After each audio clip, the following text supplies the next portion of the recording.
Number 7. Larryeisenberg. In March of 2018, the authorities recovered the body of Larryeisenberg from Lake Coeur d'Alene in Idaho. About a month prior, the 68-year-old was reported to have fallen from a boat as he tried to fix its motor and drowned. At the time, he was on a fishing trip with his wife, Lorcine, also known as Lori, who called in the purported accident. A series of revelations followed that ultimately pointed to the woman, who was also in her 60s, as her husband's killer. Just days before the body was discovered, it emerged that she'd embezzled over $570,000 from the non-profit organization where she worked. Larry's autopsy then revealed diphenhydramine toxicity as the cause of death, and it was suspected that he'd been poisoned with a lethal dose of Benadryl. A known subject of contention between the couple had always been Lori's tendency of giving too much money to her 6 daughters from previous relationships. Nevertheless, there were handwritten changes to Larry's will, which had modified it to leave 80% of his estate to Lori's daughters and only 20% to his own children. In 2019, Lori was sentenced to 5 years in prison after pleading guilty to multiple counts of wire fraud, while still under investigation for killing her husband. In February of the following year, she was charged with murder.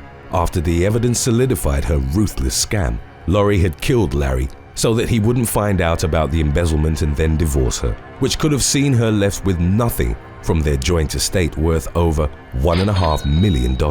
She pleaded guilty to second-degree murder under an Alford plea, meaning she maintained her innocence but recognized she'd be found guilty if the case went to trial, and was sentenced to life in prison. In court, Lori admitted to lacing a drink with Benadryl, allegedly intending to take her own life, but that Larry had drunk it while she was sleeping on the boat. A judge would, however, tell her that the statement didn't stand up to the evidence. Number 6. ONeal McGee and Brian Betts. 2 men who'd at one point been in a romantic relationship were lured through dating scams and suffered eerily similar fates, roughly 6 years apart. ONeal McGee and Brian Betts had met in the 1990s and were together for over a decade, before splitting up with the former moving to Mexico and the latter resided in Maryland. In 2010, Betts, a middle school principal, talked to a man later identified as 19-year-old Alante Saunders through a phone chat line. They'd agreed to meet at Betts' home and he left the door to his residence unlocked. Saunders and 2 teenage accomplices then burst in and robbed the 42-year-old before fatally shooting him. The attackers were subsequently arrested on murder and robbery charges, with Saunders sentenced to 40 years in prison. McGee, who described Betts as the love of his life, vowed to be more cautious with dating in the wake of his demise. His wariness unfortunately waned in the years that followed. In October of 2016, he met a man through a dating app and agreed to meet in a hotel in Mazatlan, the Mexican town where he was living. McGee then disappeared along with $16,000 from his bank accounts. Jorge Guillen Gonzalez, the man's former lover and business partner with whom he'd opened a cafe, started receiving messages from kidnappers demanding $26,000.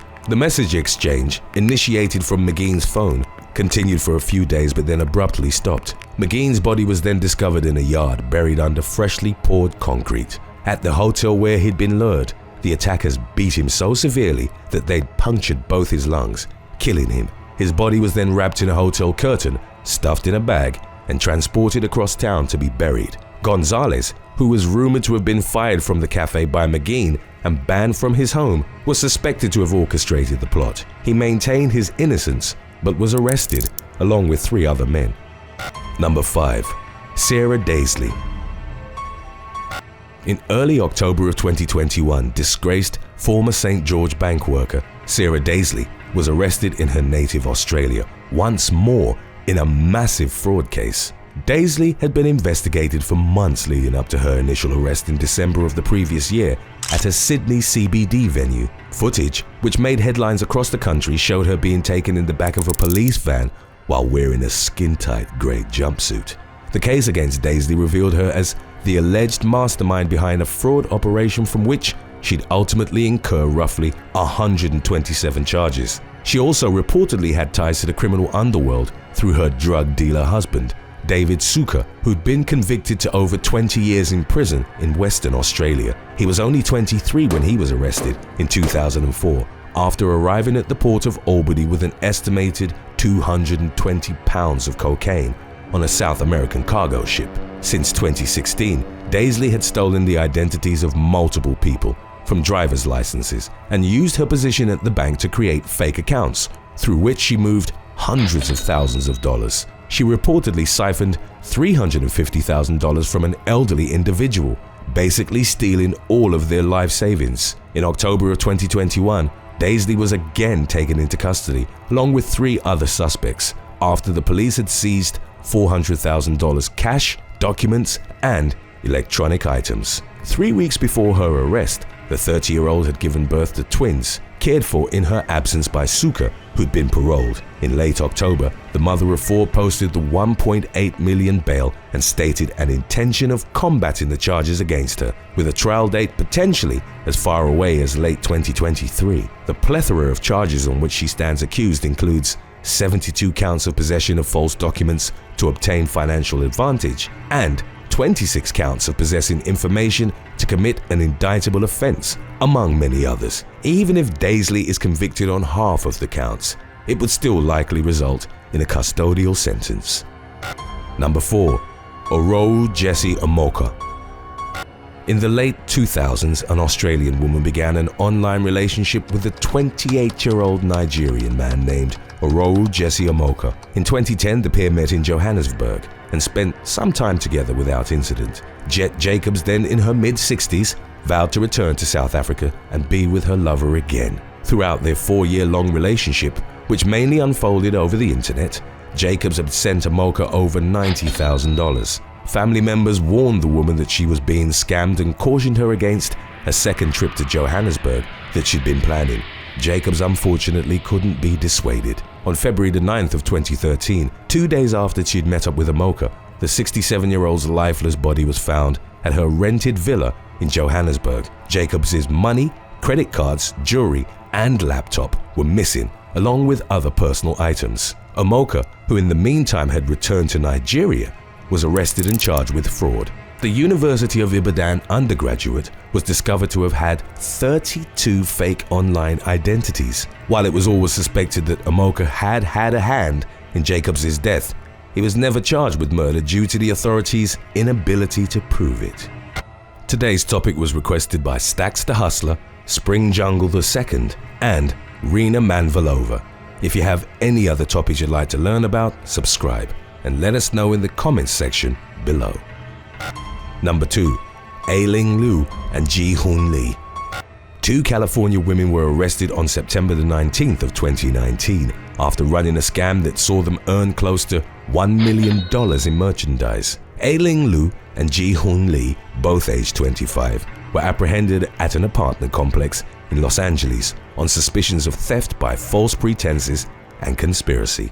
The investigation had been initiated following the events of September the 4th, when a man received a cold call from someone claiming to be an employee of the Internal Revenue Service. They said that the man would be arrested if he didn't pay them with $2,200 worth of Target gift cards. In such cases, scammers would typically have their marks read off the card's serial number. The victim obliged but then contacted the authorities. They worked together with Target Loss Prevention and looked over surveillance footage from multiple locations to see who would redeem the cards, ultimately identifying Liu and Lee as suspects. After the women were arrested, search warrants were executed at 2 locations linked to them, with officers finding hundreds of thousands of dollars in electronics and other items that the scammers had purchased with the gift cards. Number 1. Rachel Elwell.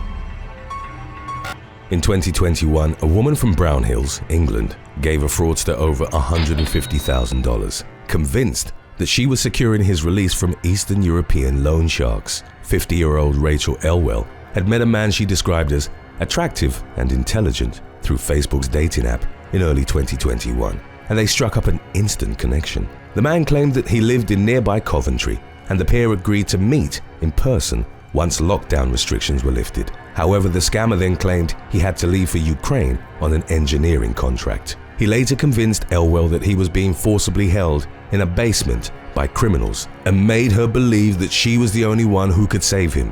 It was an elaborate scam involving multiple people seemingly confirming the man's identity Elwell sent him about $10,000 from her own savings and then took out 3 massive loans. It appeared as if the matter had been resolved and Elwell expected him to arrive at Heathrow Airport. After she'd waited for over 4 hours, she was approached by Border Force officials who told her she'd likely been scammed. Elwell then traveled to the Coventry address her prospective lover had given her and found that no one by that name lived there. She'd subsequently hoped that her banks would reimburse the money she'd taken out under a code of conduct that protected victims of fraud. The woman was further heartbroken as the banks concluded she wasn't eligible for a refund.